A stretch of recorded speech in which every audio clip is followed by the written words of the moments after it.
Okay, welcome to the deep dive. We are jumping straight into Afterblast today, that challenging FPS roguelite that's been making some noise. We've got the development notes, the feature lists you sent over, and our mission really is to pull out the essentials for you. What makes it tick, what's this progression system about, and, the key release details. Yeah, and the basic setup is pretty ambitious, which kind of tells you about the difficulty right away. Lumino Games is developing and publishing.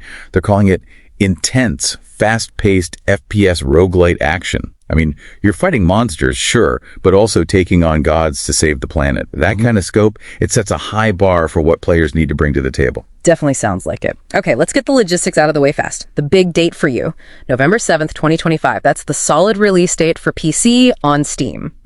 It did slip a bit, right? It used to be April. Yeah, tiny shift from April. Yeah. And console players. Radio silence on that front. So just PC via Steam for now. Got it. Okay, moving from the dates to the core gameplay. How roguelite is it?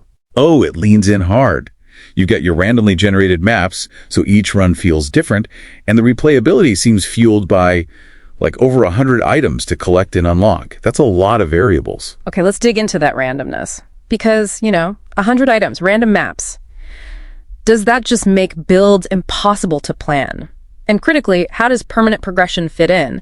Doesn't that sometimes, dilute the whole point of a run-based challenge? That's exactly the balancing act, isn't it? The player power paradox. Get too strong permanently, and the random runs don't matter as much.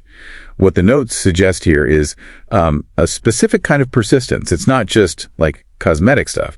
You use currency from runs, even failed ones, to beef up your character's starting setup, your initial loadout. Ah, okay. So it's not about becoming OP mid-run through permanent buffs, but more like getting slightly better starting gear each time. Exactly. Think of it as raising the floor, not necessarily the ceiling. It makes those tough early runs less brutal, maybe.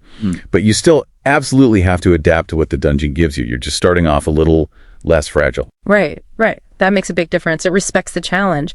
Now, what if you don't want to suffer alone? Any help on that front? Yep, good news there. It features a co-op mode, so you can team up with friends. Probably gonna need it. I'd say so. They seem proud of the difficulty curve. It's tied into the story, facing gods and all that. You've got 4 modes listed: normal, hard, expert, and then nightmare. Nightmare. Always a fun label. And the challenge isn't just more health or damage, it seems.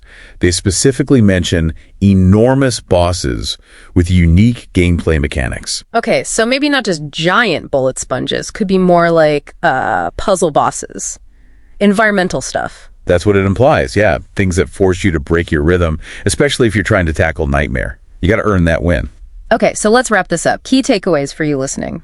Afterblast looks like a seriously challenging FPS roguelite, but with a smart take on progression that respects your time and the genre's core difficulty.